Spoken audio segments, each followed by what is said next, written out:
Paghulog lang ng kandila sa Vaporub ni Vic. Matapos malaman to, di na ako tumayo sa ospital na gumagastos. Gawin mo to at di ka na magkakaroon ng ganitong problema.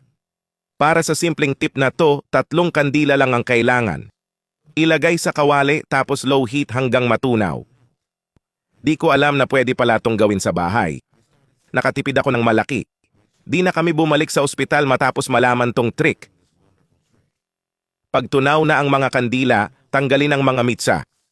Huwag itapon ang mga mitsa, gagamitin pa natin. At ngayon, ang pinakaimportanteng sangkap.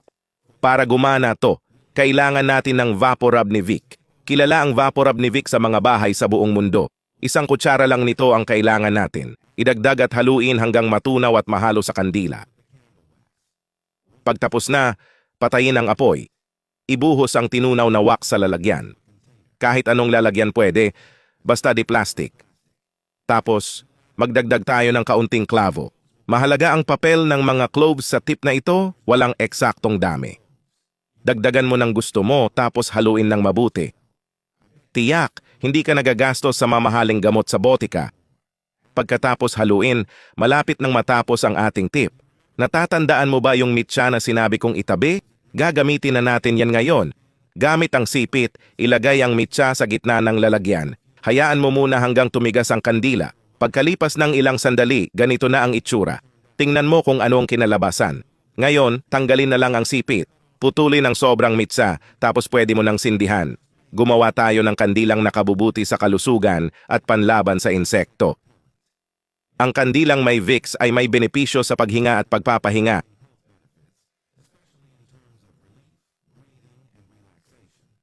Nakakatulong ito sa sipon at baradong ilong dahil sa expectorant nito.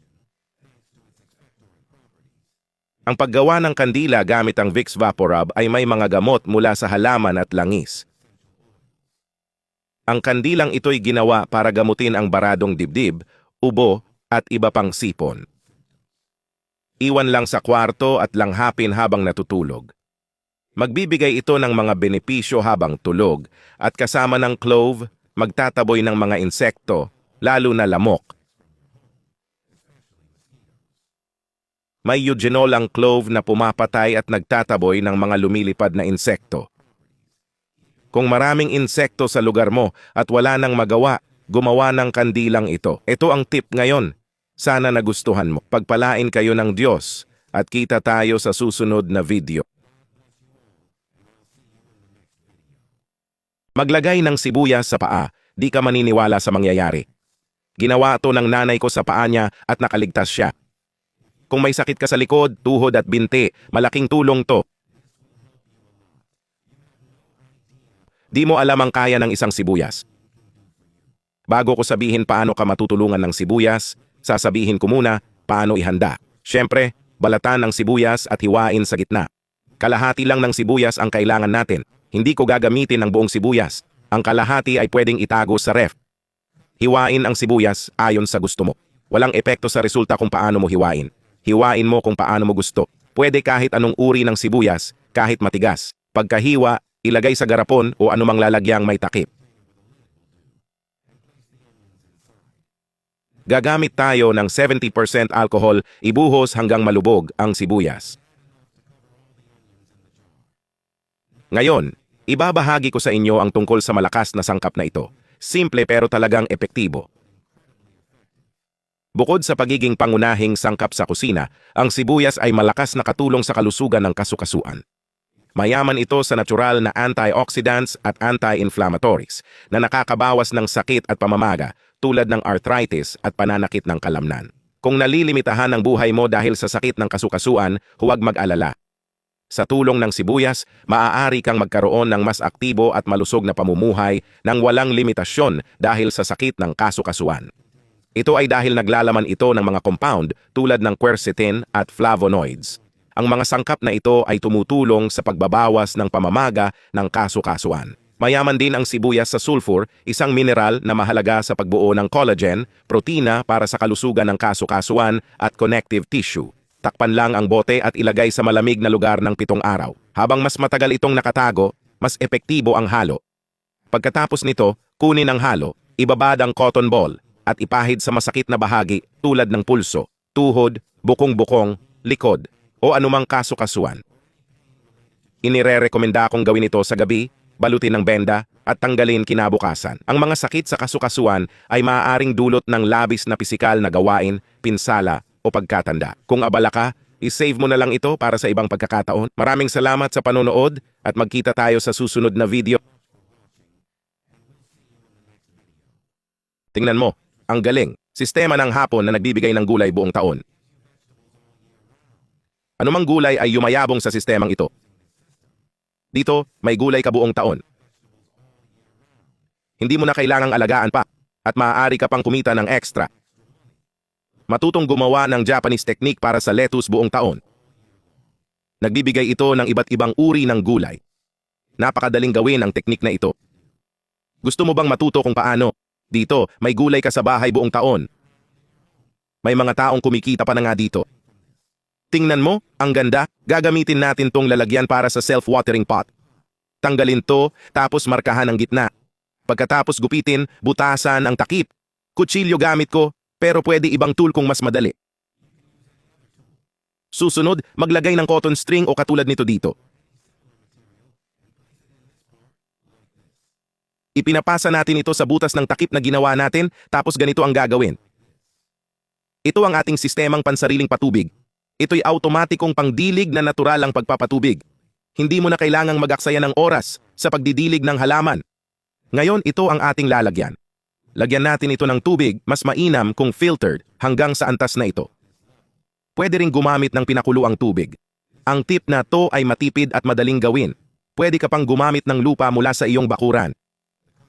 Ang cotton string ay nasa ibabaw ng lupa, tingnan mo, at ang kabilang dulo ay nasa ilalim. Kita mo, isang dulo sa taas at isa sa baba. Pagkatapos nito, ilalagay natin ang parteng ito sa kabila, ganito. May lettuce seeds tayo rito. Napakamura lang, 1 o 2 real lang. Ang lalagyang ito ay may daan-daang buto ng lettuce. Napakarami talaga nito.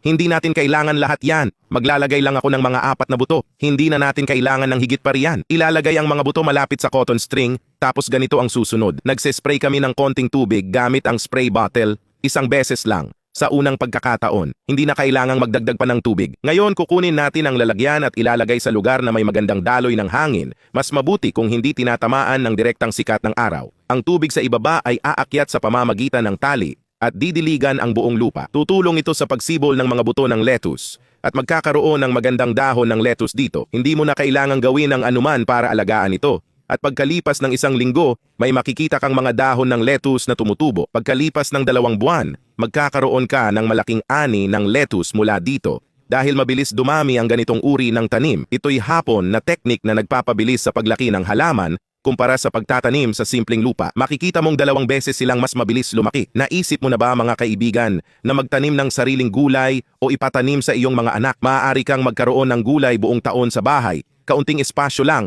At tingnan mo kung gaano ito kaganda. Maglagay lang ng dayap sa loob ng mask at wala ka ng ganitong problema. Tama yan mga kaibigan. Pagkatapos ng tip na to, di ka nagagastos sa mamahalin para sa malinis at mabangong banyo. Una, kailangan mo ng dayap. Huwag gumamit ng lemon dito. Gumamit ng dayap, mas maasim kasi. Naintindihan? Tapos, hiwain mo ang dayap sa gitna. Pagkatapos, putulin mo ng ganito sa maliliit na piraso. Pwede mong hiwain lahat, tingnan mo. Ganito na lang ang itsura nito. Ngayon, isantabi muna natin. Susunod, ito ang gagawin mo. Kumuha ka ng disposable face mask tulad nito. Pwede ring gamit na mask, walang problema. Mas maganda pa nga para mas makatipid ka. Tapos, gamit ang gunting, gupitin mo dito sa isang gilid. Sige, gupitin mo dito. Pero, wag mong itapon tong parte. Bago yan, tanggalin mo muna tong string. Kasi gagamitin natin mamaya. Buksan natin ang mask ng ganito, tapos kunin ang mga lime cube. Ilagay natin ang mga ito sa loob ng mask. Sige. Ilalagay ko rito, tingnan nyo, ganito lang mga kaibigan. Gagamitin natin ngayon ang 1 piraso ng tali. Pero una, pilipitin natin ng ganito. Nakita nyo? Madali lang. Kunin ang tali at gamitin para itali ng mahigpit. Tapos gupitin na lang natin ang sobra. Ayun, handa na ang ating tip. Punta tayo sa banyo para subukan. Dito natin simulan. Buksan ang tangke ng inidoro. Kunin natin ang ating supot. Ilagay lang dito ng ganito. At ito ang mangyayari mga kaibigan. Tuwing mag-flush, may kaunting katas ng lime ang lalabas. Alam nyo ba, magandang antibacterial ang lime. Maganda rin sa paglilinis, pumapatay ng mikrobyo at amoy. Ibalik ang takip at tuwing mag-flush, may lime na lalabas.